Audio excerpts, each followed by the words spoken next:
డబ్బు, అనారోగ్యం, ఉద్యోగం, వ్యాపారం, అప్పులతో బాధపడుతున్నారా? మీకోసమే launch your future programme.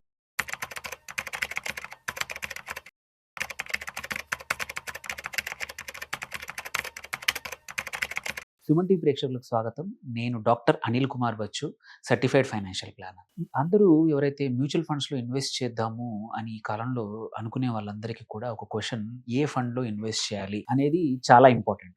So, అలాంటప్పుడు ఆ క్వెషన్ ఆన్సర్ చేయడానికి ఒక్కొక్కరు ఒక్కొక్క మార్గం వెతుక్కుంటారు. బట్ చాలామంది చేసే తప్పే అనుకోండి, చాలామంది చేసే పనే అనుకోండి ఏంటంటే, రీసెంట్‌గా ఏ ఫండ్ అయితే మంచిగా రిటర్న్స్ ఇస్తోందో, అంటే మంచిగా means top returns last 6 months or top returns last 1 year ఇస్తున్న ఫండ్‌ని చూస్ చేసుకోవడం అనేది క్వైట్ కామన్‌గా చూస్తా ఉన్నాం. ఎందుకంటే అందరూ కూడా ఇప్పుడు యాప్స్ ద్వారా డేటా యాక్సెస్ అయిపోతా ఉంది.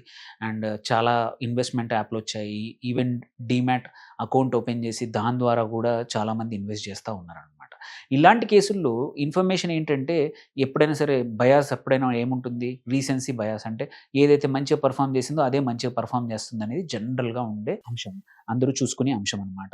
అదే టాప్ దాని మీద తీసుకొని ఇన్వెస్ట్ చేస్తా ఉంటారు. బట్ ఇది ఎంతవరకు నిజం? ఇది ఎన్ని సార్లు, ఎన్ని రకాలుగా ఫెయిల్ అవ్వచ్చు ఒకసారి తెలుసుకుందాం. ఫస్ట్ థింగ్ వచ్చేసి మనము మీరు సొంతంగా చేస్తే మనము ఏ ఫండ్ అని చూడము, ఏ కేటగిరీ అని చూడము. జస్ట్ ర్యాండమ్‌గా మంచి పెర్ఫార్మన్స్ ఇస్తుంది కదా అని తీసుకుంటామనమాట. దానివల్ల ఏమవుతుందంటే రీసెంట్ పెర్ఫార్మన్స్ అనేది ఆ ఫండ్‌కి సంబంధించిన అండర్‌లైన్ లెట్స్ సే ఎగ్జాంపుల్ ఒక మిడ్ క్యాప్ తీసుకుందాం. ఇప్పుడు లాస్ట్ 6 మంత్స్, 7 మంత్స్ ఆర్ 1 ఇయర్‌లో ఆ మిడ్ క్యాప్ ఫండ్ సూపర్‌గా పెర్ఫార్మ్ చేసింది. రీజన్స్ మనకు తెలీదు. ఎందుకంటే ఆడు జస్ట్ నంబర్ 1 ఇచ్చాడు కాబట్టి మనం ఇన్వెస్ట్ చేస్తాం. మేబీ ఒక 1 or 2 funds or mid cap index ఒకటి బాగా పెర్ఫార్మ్ చేసింది లాస్ట్ 6 మంత్స్ ఆర్ 1 ఇయర్. అందుకోసమే ఆ ఫండ్ ఔట్ పెర్ఫార్మన్స్ ఇచ్చింది when compared to all others. But మనకు ఆ మిడ్ క్యాప్ అనేది హైలీ వోలటైల్. మీ రిస్క్ ప్రొఫైల్‌కి మీరు తట్టుకోలేరనుకోండి వోలటిలిటీ, అప్స్ అండ్ డౌన్స్ తట్టుకోలేని వాళ్ళకి అదొక అబ్సల్యూట్‌లీ రాంగ్ ఫండ్ అవుతుంది. లెట్స్ సే మీరు కొంచెం సేఫ్టీ కోరుకునే వాళ్ళు, మీరు లార్జ్ క్యాప్ మ్యూచువల్ ఫండ్‌లో ఇన్వెస్ట్ చేద్దాం అనుకుంటున్నారు. అలాంటప్పుడు లెట్స్ సే మీరు within the large cap out performance amazing ఇచ్చిన ఫండ్‌ని మీరు ఫస్ట్ ఫండ్ ఏదైతే ఉందో అది సెలెక్ట్ చేసుకోండి. బట్ మీరు చూస్తే ఏంటంటే మ్యూచువల్ ఫండ్స్‌లో లార్జ్ క్యాప్‌లో 80% లార్జ్ క్యాప్ చేసుకొని మిగిలిన 20% ఆ ఫండ్ మేనేజర్ ఎక్కడైనా ఇన్వెస్ట్ చేయొచ్చు. లెట్స్ ఎగ్జాంపుల్ తీసుకుంటే కొన్ని ఏవైతే ఔట్ పెర్ఫార్మన్స్ వాటిల్లో ఆ 20%లో మాక్సిమం తీసుకెళ్ళి స్మాల్ క్యాప్‌లో ఇన్వెస్ట్ చేస్తారు ఆర్ మైక్రో క్యాప్‌లో ఇన్వెస్ట్ చేస్తారు. దేర్ బై ఏంటంటే ఔట్ పెర్ఫార్మన్స్ రావడానికి ఇట్లాంటి ఫండ్‌కి సరిపడని స్టాక్స్‌లో కూడా ఇన్వెస్ట్ చేయడం వల్ల వోలటిలిటీ అనేది చాలా పెరుగుతుంది. నువ్వేంటంటే నీకు నమ్మకం ఏంటి, అరే ఇది లార్జ్ క్యాప్ నాకు ఎటువంటి ఇబ్బంది ఉండదు. అన్ని ఒడిదుడుకులకు తట్టుకొని అన్ని మార్కెట్స్‌లోనూ బాగా పెర్ఫార్మ్ చేస్తుందనే ఉద్దేశ్యం మనకుంటుంది.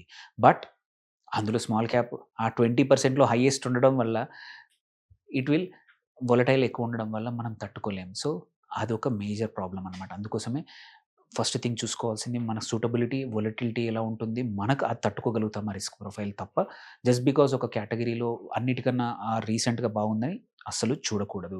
సెకండ్ ఆబ్వియస్‌లీ ఇంపార్టెంట్ ఏందంటే మ్యూచువల్ ఫండ్ అడ్వర్టైజ్‌మెంట్స్ చూస్తే మీరు past performance is not a guarantee for future returns అనేది పక్కా ప్రతి యాడ్‌లో వేస్తారు. అది చాలా ఇంపార్టెంట్. ఇంతకుముందు పెర్ఫార్మ్ చేసిన మార్కెట్ కండిషన్స్ అయ్యుండొచ్చు. అట్లాంటి సైక్లికల్ థీమ్సే కావచ్చు, థీమ్‌లో ఉండొచ్చు. ఆ టైంలో పెర్ఫార్మ్ చేసింది నెక్స్ట్ 6 మంత్స్ అది చేస్తుందంటే నమ్మకం లేనే లేదు. మీరు మార్కెట్స్ తీసుకుంటే ఒక్కోసారి ఒక నెలలో ఏదైతే సెక్టార్ పెర్ఫార్మ్ చేసిందో నెక్స్ట్ మంత్ అది ఔట్ ఆఫ్ ఫ్యాషన్ అయిపోయే అవకాశాలుంటాయి. అలాంటప్పుడు మీరు ఒక ఫండ్‌ని ఒక 1 ఆర్ 2 సెక్టర్స్ వల్ల మంచి ఔట్ పెర్ఫార్మన్స్ ఇచ్చిందని అది సెలెక్ట్ చేసుకుంటే తర్వాత ఇబ్బందులు పక్కా వస్తాయి. సో, అందుకే past performance is never ever future. అది ఒక అవకాశం ఉండొచ్చు. యూజువల్లీ పాస్ట్ పెర్ఫార్మన్స్ అట్లని చెప్పి అదొక్కటే దాని మీద మాత్రం డిపెండ్ అయ్యి డోంట్ గో మీ ఓన్‌గా సెలెక్ట్ చేసుకోకండి ఒక ఫండ్‌ని. దెన్ ఇంకొకటేంటంటే అన్నిటికన్నా ఇంపార్టెంట్ కన్సిస్టెన్సీ అనేది వెరీ ఇంపార్టెంట్. సో, రీసెంట్‌గా నంబర్ 1 ఉన్నంత మాత్రాన ఒక ఫండ్ ఎప్పటికి నంబర్ 1 ఉంటదని కాదు. సో, ఒక కేటగిరీలో ఏ కేటగిరీ మీరు లెట్స్ సే మీరు ఎగ్జాంపుల్ ఒక లార్జ్ క్యాపే తీసుకున్నాం అనుకోండి. అందులో రీసెంట్‌గా ఒక ఫండ్ నంబర్ 1గా ఉందని చెప్పి ఎప్పుడు అదే ఉంటదని కాదు. దానికన్నా కూడా బెస్ట్ ఫండ్ ఏంటంటే సమ్ ఒక ఫండ్ ఏదైతే కన్సిస్టెంట్‌గా ఎప్పుడు టాప్ 5లో, టాప్ క్వార్టైల్‌లో ఉంది.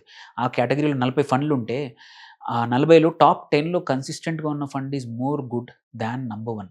ఇవాళ నంబర్ 1 ఉండి నెక్స్ట్ 3 మంత్స్ తర్వాత నెక్స్ట్ క్వార్టర్లీ రిజల్ట్స్ వచ్చిన తర్వాత ఆ ఫండ్ ఎళ్ళిపోయి ఎక్కడో 18, 19, 20 దగ్గరికి ఎళ్ళిపోయిందనుకోండి పెర్ఫార్మన్స్‌లో, ఇట్ ఈస్ యూస్‌లెస్. మీరు you are in for big ride అనమాట. వొలటిలిటీ అనేది, అప్స్ అండ్ డౌన్స్ అనేది చాలా మీకు స్ట్రాంగ్‌గా వస్తాయి.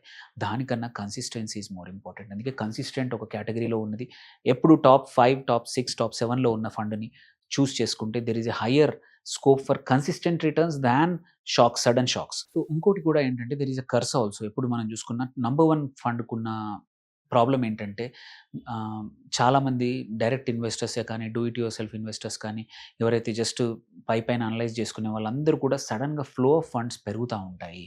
పెరగడం వల్ల ఆ ఫండ్ మేనేజర్‌కి చాలా ఇబ్బందులొస్తాయి. ఎందుకంటే సడెన్‌గా ఇంత డబ్బులు రావడం వల్ల సో ఆయనకి ఎక్కడ పెట్టాలో తెలీదు. సో అలాంటప్పుడు రిటర్న్స్ ఫండ్స్ ఫ్లో ఎక్కువైపోయి తన ఇన్వెస్ట్‌మెంట్ థీసిస్‌కి అన్నిటికి దూరంగా వెళ్ళాల్సొస్తుంది. అట్లాంటి టైంలో కూడా ఇబ్బందవుతుంది. అండ్ కొద్దిమంది ఏంటంటే ఇంకొక ఇష్యూ స్విచ్చింగ్. రీసెంట్‌గా ఏది పెర్ఫార్మ్ బాగా చేస్తే దానికి స్విచ్ అవుతా ఉంటారు. దానివల్ల ఎగ్జిట్ లోడ్స్ బుక్ చేస్తా ఉంటారు. నీకు కాంపౌండింగ్ అనేది రాదు ఒక ప్లేస్‌లో. అండ్ ఫ్రీక్వెంట్‌గా ఇట్లా చేంజ్ చేయడం వల్ల కాంప్లెక్సిటీ పెరుగుతుంది మీ పోర్ట్‌ఫోలియోలో. సో, అందుకే స్విచ్చింగ్ కొంచెం చూసి చేసుకోవాలి. టాప్ పెర్ఫార్మన్స్‌ని చూసుకోవద్దు అని చెప్పడానికి ఇది ఒక కారణం ఫ్రీక్వెంట్ స్విచ్చింగ్. అండ్ అన్నిటికన్నా important diversification always matters for stability of a portfolio. అంటే మీరు అన్నీ ఒకే చోట పెట్టకుండా, ఒకే కేటగిరీలో ఇన్వెస్ట్ చేయకుండా అటు కొన్ని లార్జ్ క్యాప్‌లో, కొన్ని మిడ్ క్యాప్‌లో, కొన్ని స్మాల్ క్యాప్‌లో కూడా ఇన్వెస్ట్ చేస్తే ఏంటంటే ఏదైనా ఒక సెక్టర్ ఆర్ ఒక ఇండెక్స్ పనిచేయకపోయినా, అనుకున్నంత మంచి రిటర్న్స్ రాకపోయినా కానీ, వేరే ఇండెక్స్ మనని ఆ టైంలో కాపాడుతుంది. On the whole portfolio average అనేది మాత్రం స్టెబిలైజ్ అవుతుంది. సో, అందుకే diversification is more important than finding top 1. So, మంచి well diversified portfolio, all weather portfolio, అన్ని కండిషన్స్‌లో మంచిగా పెర్ఫార్మ్ చేసే portfolio is more important than choosing ఈ క్వార్టర్‌లో best mid cap, best small cap, best hybrid fund, best అంటూ ఏవి లేవు మ్యూచువల్ ఫండ్స్‌లో. అన్నీ కూడా సైక్లికలే. ఇప్పుడు నంబర్ 1 ఉన్నది నెక్స్ట్ 6 మంత్స్ తర్వాత ఎక్కడికో వెళ్ళిపోవచ్చు. అందుకే రీసెంట్ పెర్ఫార్మన్స్ కన్నా పోర్ట్‌ఫోలియో చూడడం ఇంపార్టెంట్. ఫండ్ మేనేజర్‌ని చూడడం ఇంపార్టెంట్. సో, ఓన్లీ టాప్‌లో ఉన్న ఫండ్‌ని మాత్రం అస్సలు చూస్ చేసుకోవద్దు. హోప్‌ఫుల్లీ నేను ఇచ్చిన 5, 6 కారణాలు జస్టిఫై చేస్తాయనుకుంటా టాప్ ఫండ్స్‌ని చూస్ చేసుకోకుండా కన్సిస్టెన్సీ ఎక్కువ ఇంపార్టెంట్ అనే పాయింట్ మీద hopefully it helps. Thank you for watching. Signing off doctor Anil Kumar Bachu.